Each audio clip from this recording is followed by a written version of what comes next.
तो आज हम लोग स्टार्ट कर रहे हैं चैप्टर 12 का मिसलेनियस। इसी वीडियो में यार एग्जांपल भी कर देंगे और सॉल्यूशन एक्सरसाइज का, क्योंकि 5-6 क्वेश्चन है। पहला क्वेश्चन तो बच्चों वाला कह रहे हैं कि ABCD 4 पॉइंट्स हैं और उनके कोऑर्डिनेट दिए गए हैं, तो पक्की बात है इन 4 पॉइंट को मिला के एक क्वाड्रिलेटरल पक्की बात है बनेगा। तो कह रहे हैं ये प्रूफ कर दो कि वो पैरेललोग्राम है, रेक्टेंगल नहीं है। अब देखो वैसे तो कायदे में क्वेश्चन सिंपल है, लेकिन पैरेललोग्राम और रेक्टेंगल के बारे में थोड़ी इंफॉर्मेशन दे दो। कोई सा भी क्वाड्रिलेटर, कैसा भी क्वाड्रिलेटर, अगर उसकी अपोजिट साइड्स पैरेलल हैं तो वो पैरेललोग्राम होता है। ठीक है, एक तरीका है। दूसरा तरीका, अगर किसी भी क्वाड्रिलेटरल्स की अपोजिट साइड्स इक्वल हैं तो वो पैरेललोग्राम होगा।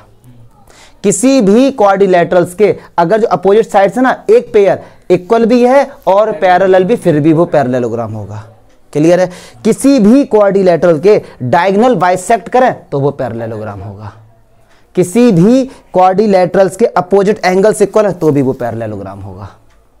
किसी भी क्वाड्रिलेटरल्स के को इंटीरियर एंगल का सम 180 है, फिर भी वो पैरेललोग्राम होगा। बात समझ आ रही है? क्लास 9th में चैप्टर 8 क्वाड्रिलेटरल्स था और पैरेललोग्राम के बारे में बहुत डीप में बताया गया। क्यों? क्योंकि हमारे दिमाग में ऐसा है कि रेक्टेंगल और स्क्वायर और ये रोम्बस ये अलग होते हैं, ये अलग होते ही नहीं है, ये पैरेललोग्राम के बच्चे हैं।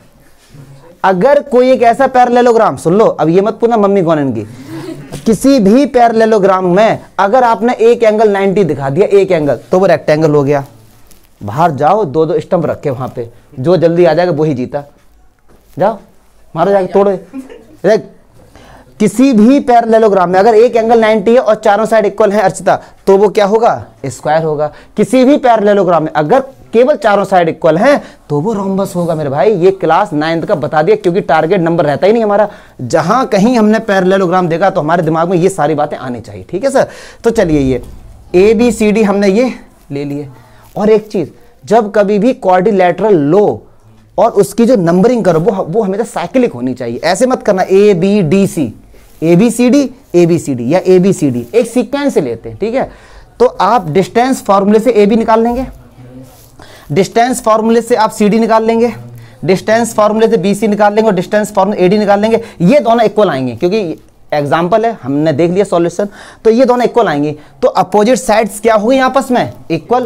तो ये पैरेललोग्राम तो है ही, पक्की बात है। अब ये कह रहे हैं कि ये भी तो प्रूफ करो कि ये रेक्टेंगल नहीं है। तो पता है क्या करो, इनके डायगोनल की लेंथ और निकालो। क्या निकालो? मतलब AC और निकालो, BD और निकालो।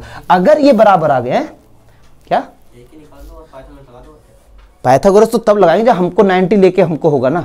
हाँ, तो एक डायगोनल हम AC निकालेंगे और एक डायगोनल हम क्या निकालेंगे? BD। अगर ये इक्वल आ गए, फिर अगर ये इक्वल आ गए तो ये रेक्टेंगल होगा, क्योंकि रेक्टेंगल के जो डायगोनल्स होते हैं वो आपस में क्या होते हैं?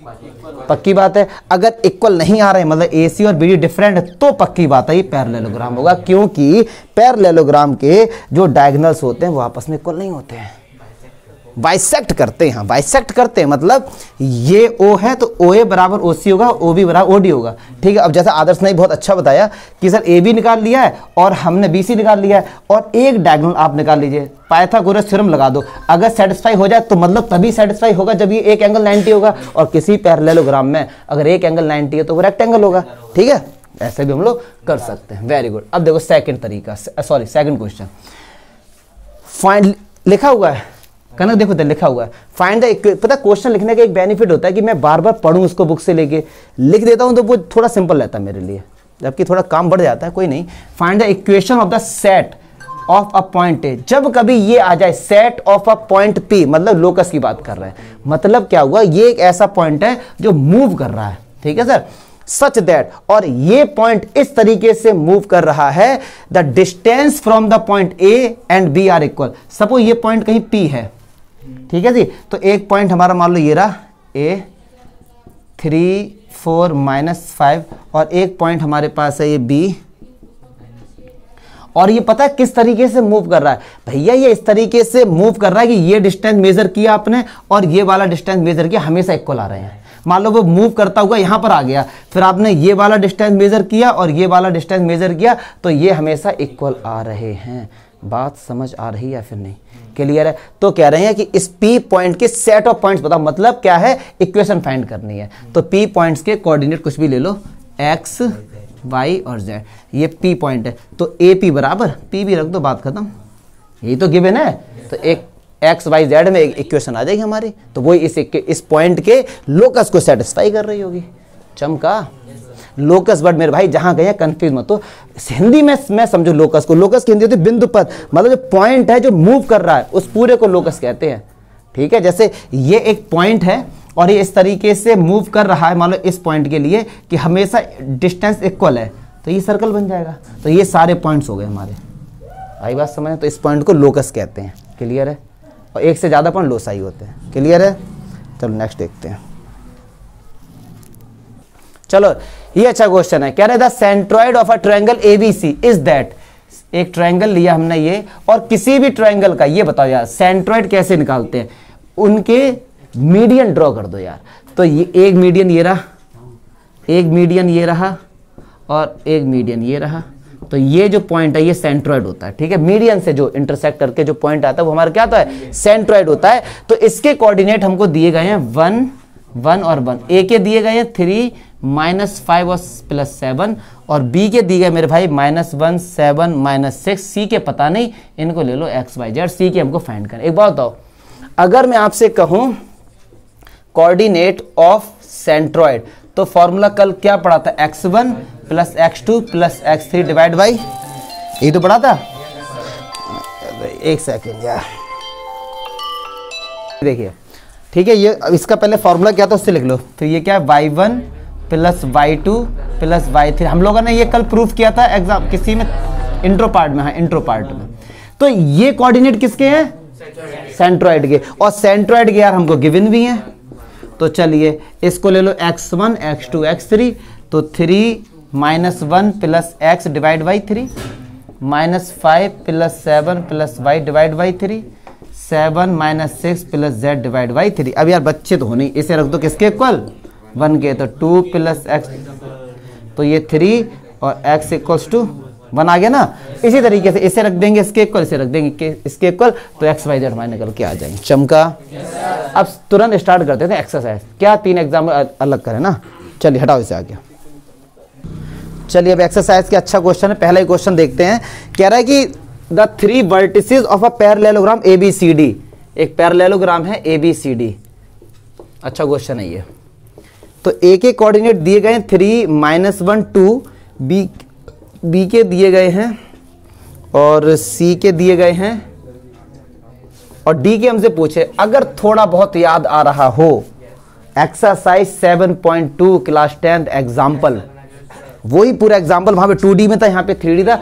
अब देखो वैसे बहुत से बच्चों के नॉर्मल एक दिमाग में क्वेश्चन आता है कि सर ए बी, अब ये पैरेललोग्राम है तो ए बी का डिस्टेंस और सी डी का डिस्टेंस बराबर होगा। सही बात है, लेकिन अननोन वैल्यू कितनी, एक्स वाई जेड, तो आपको 3 इक्वेशन बनानी पड़ेगी ना, ऐसा ना, तो बहुत टफ हो जाएगा, वो बहुत टफ हो जाएगा। सिंपल क्या है कि अगर ये पैरेललोग्राम है तो इसके डायगोनल आपस में इंटरसेक्ट करते हैं, यस और नो। तो क्या मैं ये लिख सकता हूं, सोच समझ के आप बताना, midpoint of A C equals to midpoint of B D, क्योंकि दोनों के मिड, क्योंकि देखो ओ ए बराबर ओ सी है, तो इसका मतलब ए सी का मिड पॉइंट ओ है, और ओ बी बराबर ओ डी, इसका ओ जो है वो बी डी का भी मिड पॉइंट है, तो इन दोनों के मिड पॉइंट बराबर नहीं होंगे। और मिड पॉइंट निकालना तो बच्चों को पता है, ए सी का पहले इनको ऐड करो डिवाइड बाई 2, कॉमा -1 में ऐड करो +1 डिवाइड बाई 2, 2 में 2 ऐड करो डिवाइड बाई, ये इसका मिड पॉइंट हो गया। ऐसे इसका मिड पॉइंट 1 में क्या ऐड करो, x, तो x + 1 divide by 2, y + 2 divide by 2, और z -4 डिवाइड बाई, ये -4 है तो ऐड होगा तो -4 ही होगा। तो क्या ये इसके इक्वल नहीं होगा, तो 3 - 2/2 = x + 1 डिवाइड बाई 2, तो x बराबर कितना आ गया, ऐसे ये सब निकाल लेंगे। तो ये सबसे सिंपल है, क्योंकि जो पैरेललोग्राम के जो डायगोनल्स होते हैं, ये प्रॉपर्टी आप तभी लगा पाएंगे जब आपको छोटी बहुत बातें आती होगी। ठीक है सर। सेकंड क्वेश्चन देखते हैं रिशल, इसमें कह रहा है find the length of the median of the triangle whose vertices are. एक ट्रायंगल है भैया ABC, इसके जो ये ए क्या 0 0 6 और बी कितना 0 4 0 और सी कितना 6 0 0। कह रहे हैं कि इसके ना मीडियन की लेंथ फाइंड करो। अब सुनो, अगर ये रहा मीडियन, मान लो इसको ले लिया, कह रहा है कि find the length of median triangle. अब आपके दिमाग में ये तो नहीं आ रहा सर कि कौन सा मीडियन, क्योंकि ये भी मीडियन है, ये भी मीडियन है, ये भी मीडियन है, तो आप कोई सा भी मीडियन निकाल इक्वली आएंगे वो। क्लियर है? चलिए अच्छा, तो मीडियन, अब ये मीडियन है तो ये डी क्या होगा, तो मिड पॉइंट तो निकाल लोगे ना मेरे भाई। 0 में 6 ऐड किया डिवाइड बाई 2 3, 4 में 0 ऐड किया डिवाइड बाई 2 0। अब एडी नहीं निकाल दोगे डिस्टेंस से? इसमें क्या था? अच्छा एक चेक करना, फिर एक इस वाले का निकालना, देखना डिस्टेंस बराबर आएंगे सबके, सबके डिस्टेंस क्या बराबर आएंगे? चेक करना भी, चलो आप लोग करते रहना ये, क्योंकि मुझे ऐसा लग रहा है स्केलन है तो भी बराबर होंगे क्या। अगर स्केलन ले लिया मैंने मान लो इस तरीके से, इसका मिड पॉइंट ये रहा, इसका मिड पॉइंट ये रहा, इसका मिड पॉइंट मान लो ये रहा, तो हो सकता है कि डिफरेंट भी आ सकता है। चलो अभी हम लोग निकाल के देख लेंगे, क्योंकि अगर इक्विलैटरल है आइसोसेलेस तो इक्वली होंगे, स्केलन में हो सकता है वेरी कर जाए, क्योंकि इन्होंने कुछ बोला नहीं ना कि आप इस पर निकालिए, इन्होंने तो मीडियन बोला है तो कोई सा भी एक निकाल देंगे। मीडियंस बोला होता है, length of the medians, okay इन्होंने मीडियंस बोला है, मतलब सारे मीडियन निकाल दो आप, तो इस वाले का निकाल देना। और देखना पीछे 3 आंसर है, एक आंसर है, जल्दी से, क्योंकि अगर 3 आंसर है तो इसका स्केलन होगा। ये है मिसलेनियस का सेकंड क्वेश्चन, 3 है ना। अब सुनो, अब ये 3 है तो यही तो होता है, डाउट था कंफर्म करो कोई जी, क्यों स्केलन होगा। जैसे एक बड़ा अच्छा मैथ सिंपल गेम मैं आपको बताऊं अर्चिता, एक बार बहुत छोटी बात है, मतलब छोटी नहीं बात तो बड़ी, मैं तब छोटा था पढ़ाता था, तो एक बच्चे ने ये क्वेश्चन पूछा, बड़ा सिंपल था कि सर रेक्टेंगल के जो डायगोनल्स होते हैं क्या वो 90 पे कट करते हैं, ऐसा उसने पूछा। मैं फुल्ली कंफ्यूज था उस समय, मैंने कहा अब या तो एक तरीका ये था कि उनको लेके कॉन्ग्रुएंट दिखाओ, फिर नहीं, मैंने ऐसे नहीं किया। मैथ क्यों सिंपल है, इसलिए सिंपल, एक बात बताओ, अगर मुझे कंफ्यूजन है और अगर किसी ने ये कहा है कि रेक्टेंगल के जो डायगोनल्स होते हैं वो 90 पे कट करते हैं, इसका मतलब कैसा भी हो रेक्टेंगल, कैसा भी हो, तो मैंने क्या किया उसी समय बहुत पतला सा रेक्टेंगल बनाया, यस और नो, और इस पे ये किया, तो यार देखकर ही पता लग रहा है ये 90 कहाँ है, तुरंत हमने कहा नो, इसका आंसर नो हो जाएगा।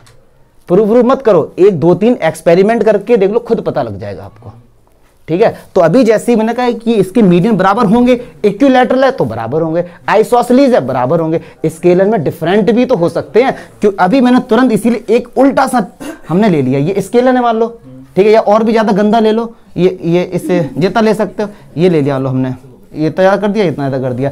अब देखो ये और ये कितना बड़ा होगा, डिफरेंट हो गया ना, तो हमको पता लग गया भाई ये इन्हें सबकी बात कर रहे हैं, ठीक है सर। तो कभी फंसा करो ना मैथ्स में तो यार अपनी तरफ से एक एक्सपेरिमेंट कर लिया करो, तो सारे डाउट्स क्लियर हो जाएंगे, किसी की रिक्वायरमेंट नहीं आगे वाले के झांकने की एग्जाम में।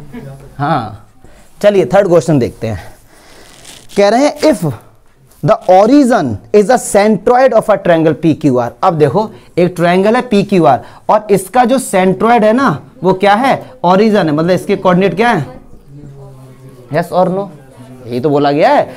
अब भैया कह रहे हैं ए पी के कोऑर्डिनेट है मान लो 2 2a है, कॉमा 2 कॉमा 6, और इसके ले लो यहाँ पे -4 3b कॉमा -10 और 8। चलिए अब देखो ये है, अब यार कह रहे हैं एबीसी की वैल्यू बताया, यार कितना सिंपल है, सेंट्रॉइड क्या फॉर्मूला क्या होता है, x1 + x2 + x3 divide by 2, 0 के बराबर रख देना, तो 2a माइनस का 4 और प्लस का 8 डिवाइड बाई 3 किसके बराबर आ जाएगा, 0 के। ऐसे इसको ऐड करना और डिवाइड बाई 3 किसके रख दे, 0 के, एबीसी आ जाएंगे निकल के। क्या जल्दी कर दिया क्या, फॉर्मूला है 0, क्योंकि इसके सेंट्रॉइड जो ओरिजन है तो 0। हाँ बोलो, डिवाइड 3 है यार, 3 होते ना इसमें, डिवाइड हम लोगों ने प्रूव किया था ना, ये डिवाइड बाई 3 होता है। क्यों होता है, अगर कंफ्यूजन है सर नीचे 2 है भैया, इसका रेशियो होता है 2:1, तो 2 + 1 3, नीचे 3 आता है फॉर्मूले में, ठीक है। चलो नेक्स्ट क्वेश्चन देखते हैं, कंफ्यूज नहीं होना चाहिए।